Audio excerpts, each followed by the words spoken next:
Nami, Masterclass, Jimbe, Flop, Usopp se réveille peut-être enfin. Quel chapitre! Yo les gars, c'est le révolutionnaire. J'espère que vous allez bien. Moi ça va. Aujourd'hui, review du chapitre 1146 de One Piece qui se nomme Du grabuge au milieu du calme. Et quel chapitre les gars, cette semaine encore une fois, Oda il nous a sorti l'arc Elbaf ne s'arrête pas, il continue. Et il continue même très bien parce que c'est un très très bon chapitre. Et on va faire la review aujourd'hui complète du chapitre. Avant de commencer, bien évidemment, n'hésitez pas à donner de la force, likez, abonnez-vous, montez dans le train, chaîne 100% One Piece, donc n'hésitez pas à donner de la force.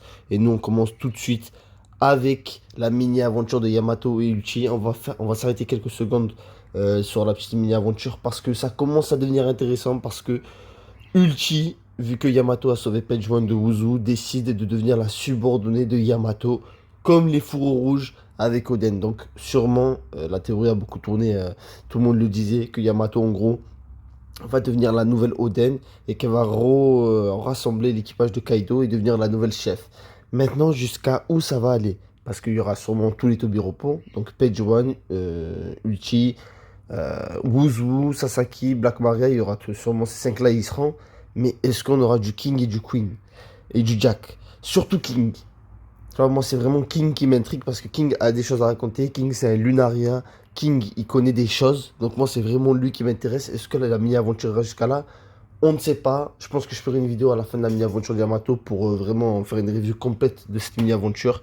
Mais nous, c'est parti. On commence directement avec le chapitre qui commence directement où il s'était arrêté la semaine dernière, c'est-à-dire avec Gunko qui débarque dans le bateau face à tout le monde. Et donc là, on a tout le monde qui est en panique. Jinbe qui se met en avant, regardez la juste ici, je pensais qu'il allait faire quelque chose. Et Nami, directement, j'ai bien aimé dans ce chapitre, qui comprend, qui fait la liaison avec les intrus sur Elbaf. Et donc du coup, elle lui dit c'est toi qui a massacré les géants en gros dans le château et qui fait partie des intrus. Et Gunko dit qu'elle n'est pas une humaine. Et Nami directement va lui dire pourquoi vous vous intéressez aux enfants d'Elbaf. Et d'ailleurs, Coran derrière va lui dire ce sont ses amis, où est-ce que tu les emmènes? Et Gunko, qui va être très très calme dans ce chapitre, d'ailleurs je vous l'annonce tout de suite, MVP du chapitre c'est Gunko qui va lui dire surveille ton langage, sale gosse, et qui va parler comme ça à du coup Coron, le fils de Gaban. Et donc là, chose très intéressante, Gunko va leur dire, ils sont trop grands, du coup on ne peut pas les prendre directement, donc on est obligé de les escorter jusqu'au port pour les ramener jusqu'à la Terre Sainte. Et dès qu'elle dit ça, Nami lui dit, du coup tu parles de Marie-Joie. Donc à ce moment-là, Jinbei comprend directement, il dit ne me dis pas que tu es un ange céleste. Usopp est en panique et Brook dit, je pense qu'elle est au-dessus d'eux, elle fait sûrement partie des chevaliers divins. Comment est-ce que Brook est au courant de ça? C'est une dinguerie, j'étais choqué quand j'ai vu ça. Après Brook, on sait que c'est le plus vieux des Muggy. Il a une longue histoire à raconter, on n'est pas au courant de tout. Et Brook, il faut pas oublier les gars que avant, quand il était encore humain, il était garde royal dans son pays. Donc est-ce qu'il y a un lien avec le gouvernement mondial et les chevaliers divins? Peut-être. Et là, Usopp, qui va s'énerver, qui va dire pourquoi vous l'enlevez les enfants, tout ça. Et Gunko qui va commencer à envoyer sa flèche. Et là, pourquoi est-ce que j'ai dit, pourquoi même ce que j'ai mis Nami dans la miniature? Parce que c'est Nami qui démarre le fight, les gars. Avant Jinbe, avant Brook, c'est Nami qui démarre le fight parce que Nami, on le sait, quand ça parle des enfants, on l'avait vu à Punkazar et tout, voilà. C'est l'un des rares moments, même à Onigashima, quand elle affronte Lucci, elle était énervée par rapport à Otama. Dès que ça parle des gosses, Nami pète un câble directement. Et donc là, elle dit, je ne laisserai pas ça arriver. Elle sort Zeus. Et avant qu'Usopp se fasse attaquer, elle utilise le Thunder Shark Tempo. Il me semble, dites-moi dans les commentaires si je me trompe, que c'est une nouvelle technique. Parce que là, c'est Zeus qui prend la forme de requin. Donc plutôt stylé de la part de Nami. Et là, les gars, Gunko, son pouvoir, je kiffe. Parce qu'elle va tout simplement renvoyer la technique de Nami sur elle. Gunko, les gars, son pouvoir, va falloir commencer à se poser des questions. Et je pense qu'il va pas tarder à rentrer dans mon top et dans votre top à tous. Dans le sens où je pense que dans les fruits de mon préféré déjà, il y a celui de Law. Je pense qu'à la fin de cet arc, il y aura aussi celui de Gunko. Parce que elle montre une maîtrise de son fruit exceptionnelle. Et regardez, je vous montre les cases, elle est très calme. Et Gunko qui dit en gros le monde disparaîtra un jour. Et elle renvoie l'attaque. Forcément, Nami ne se prend pas l'attaque, c'est Brooke qui la prend. Gunko, encore une fois, très calme, très sûr d'elle. Et Gunko va tout simplement dire certains humains ont pris conscience. Donc là, c'est la suite de la phrase où elle dit le monde va être détruit. Et l'on fait savoir au monde entier. Et là, on voit les scientifiques, enfin les archéologues d'Ohara et Vegapunk. À ce moment-là, Usopp, c'est pour ça que je vous ai dit au début de vidéo, enfin il prend ses responsabilités. Il envoie une technique, par contre, je sais pas, il n'a pas nommé la technique, donc je sais pas c'est laquelle, mais assez dévastatrice, hein, on va pas se mentir. Et Usopp lui dit ne pense pas qu'on a peur des dragons célestes et le corps de Gunko, les gars, va se désintégrer. Donc est-ce que le corps de Gunko est fragile?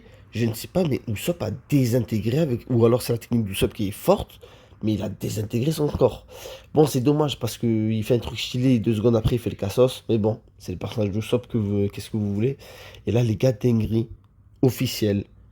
Tous les chevaliers divins, parce que c'est Gunko là, tous les chevaliers divins l'auront, ont la régénération des Gorosei. Et ça, c'est une puissance non négligeable. On l'a vu que la régénération, c'est clairement le truc le plus cheaté du Gorosei. Parce que s'ils n'auraient pas eu ça, Luffy les aurait mal axés. Enfin, Luffy aurait mal axé Saturn. Si, il a mal axé. Tu vois, on a vu, on a tous vu Egghead. Il a détruit Saturn. Mais le combat s'éternise. Et donc, du coup, quelqu'un qui a la régénération va tout le temps revenir. Et Gunko a la régénération. Donc, ça va être très compliqué. Il va falloir trouver comment passer outre la régénération. Et maintenant, là, Gunko, on voit son corps qui se reforme. Et là, elle saute. Elle lance une flèche, en gros, sur Usopp. Et Nami va l'arrêter. Et Jinbe et Brook se mettent en avant pour dire, en gros, on s'en occupe. À ce moment-là, je me dis qu'ils vont faire quelque chose. Petite parenthèse, double planche magnifique de la part des Shiro Oda. Et Gunko prononce exactement les mêmes mots que Barbe Blanche à sa mort. Une énorme bataille qui engloutira le monde est sur le point de commencer. Et là, elle dit une chose très intéressante parce qu'elle dit quand ce moment arrivera, quel que soit le camp des géants, ça changera radicalement le cours de la guerre. Pour vous montrer la puissance des géants, elle dit qu'en gros, les géants, s'ils sont avec nous, ça changera la guerre. S'ils sont avec vous, ça changera la guerre. Donc c'est pour ça que le gouvernement mondial va absolument les géants, parce que dans la bataille finale, ça va faire une différence monstrueuse. Jinbe va lui dire c'est dégueulasse ce qu'ils font d'utiliser les enfants. Et Gunko va lui dire que peut-être au final d'utiliser les enfants, c'est inutile. Et elle dit tout simplement qu'à ses yeux, les enfants ne sont que des simples déchets. Et là, elle va attraper Koron. Elle va attraper Koron. Et là, les gars, ça annonce du lourd avec Gaban. Parce que Gaban, souvenez-vous, il était là à God Valley. À God Valley, il y avait qui? Il y avait des chevaliers divins. Les chevaliers divins, quand la régénération, Gaban les a sûrement combattus. Donc, sûrement que le personnage qui va nous dire comment passer outre la régénération, peut-être que ça sera Gaban. Et donc, Koron qui se fait attraper. Jinbe, Brook qui bouge. Surtout Jinbe, les gars, j'ai fait une vidéo. Il n'y a pas longtemps, je la mets juste ici. Pour dire que Jinbe doit bouger. Il bouge. Et là, Gunko dévie avec son pouvoir la technique de Jinbe contre Brook et la technique de Brook contre Jinbe. Donc Jinbe il pète le crâne à Brook et Brook tranche Jinbe. Le flow de Gunko incroyable jusqu'à présent. Franchement, Gunko, j'étais pas hypé. Mais là, MVP du chapitre, elle nous a régalé. Et Jinbe, les gars, qu'est-ce qu'il nous fait? Qu'est-ce qu'il nous fait? C'est censé être le troisième commandant. Après, j'ai envie de dire, je ne veux pas me prononcer trop vite. Pourquoi? Parce que peut-être qu'il va se rattraper. Mais vraiment, là, c'est catastrophique. Et là, c'est parti pour un enchaînement de masterclass de Gunko. Coup de pied dans la gueule à Nami. Elle fonce sur Usopp. Usopp lance une attaque. Elle esquive. Coup de genou dans sa gueule. Ouais, clairement, elle a 1v4 les Muggy. Ouais, les gars, c'est clairement ça. Et là, on voit, elle capture Koron et elle se barre. Et tout le monde a été impuissant pour stopper tout simplement pour stopper Gunko. Pendant ce temps, Killingham va éclater le directeur Kiba. Kiba, c'est qui? Rappelez-vous, c'est le directeur de l'école d'Elbaf où il y a Sauron. Il va l'éclater. Il aussi, son pouvoir, il est grave intéressant. Les gars, les pouvoirs des chevaliers du bain sont grave intéressants. Et il va dire tout simplement à ses compatriotes, les chevaliers divins, qu'il a mis une communication pour que tout Elbaf entende. Donc en gros, je crois que c'est Summers qui va parler. Et en gros, ils veulent annoncer quelque chose, je sais pas c'est quoi. Peut-être leur demander de se soumettre, sinon les enfants sont morts. Et là, la dernière double planche, encore une fois, magnifique. Chapitre très bien dessiné de la part des Shiroda. Et là, on a Saoro complètement qui s'est fait détruire. On a un Summers là qui lui dit cet ancien vice-amiral aurait dû mourir depuis bien longtemps, depuis Ohara. Il est sur ses ronces. Saoro qui dit à Robin et Chopper de ne pas sortir. Ça, j'ai pas compris. Robin, à un moment donné, le mec, tu pensais qu'il était mort depuis 20 ans. Tu le retrouves et tu le laisses se faire malaxer. J'espère qu'ils vont se réveiller parce que là, clairement, ce chapitre, on le donne aux Chevaliers Divins, ils ont été incroyables, mais humiliation par contre pour les Muggy, hein. Et donc, du coup, Sauro qui va encore se faire attaquer, et là, il va dire quelque chose de très intéressant. Je vais vous lire la phrase. Encore une fois, on attendra la trad officielle de dimanche parce qu'au moins, on aura la vraie traduction parce que des fois, il y a des choses qui changent. Mais là, je vais vous lire avec la traduction qu'on a actuellement. Qu'est-ce que dit Summers? Il dit une chose très intéressante. Il dit une école, une bibliothèque, laissez tomber tout ça, vous êtes des guerriers. Avant, les géants faisaient trembler le monde par leur simple force. Vous deviendrez nos mercenaires, pas vrai, roi Harald. Quel enfoiré ce Harald, il a vraiment tout gâché cette fois. Et on a un petit mot qui nous dit en bas, il n'était pas censé être un roi glorieux, sympathique. Bon, c'était pas difficile à deviner, je vous l'avais dit les gars depuis bien longtemps, que pour moi Loki n'était pas le méchant et qu'Harald avait vendu quelque part il avait vendu Elbaf. Je ferai une grosse vidéo, je pense, passer autour de Elbaf, Harald, Loki, tout ça, parce qu'il y a vraiment des choses intéressantes à dire. Petite parenthèse pour dire que le fait que le Monster Trio soit pas là, c'est incroyable, parce que ça rajoute une tension de fou pour les Chevaliers Divins. Par contre, les Muggy se sont fait éclater. J'espère qu'ils vont se rattraper tous. Surtout Robin, là, faut qu'elle bouge, elle ne doit pas laisser Sauro mourir. Et Jinbei déçu, forcément. Nami Usopp, c'est les deux plus faibles, mais c'est ceux qu'on le mieux géré, j'ai envie de te dire, là, dans ce chapitre.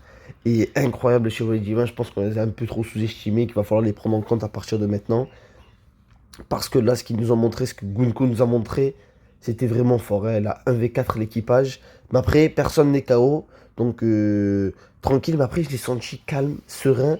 Et je l'ai pas senti qu'elle voulait tout détruire. Bref les gars, c'est la fin de la vidéo. Si elle vous aura plu, n'hésitez pas à me le dire dans les commentaires. N'hésitez pas à liker et à vous abonner. Et moi je vous dis ciao.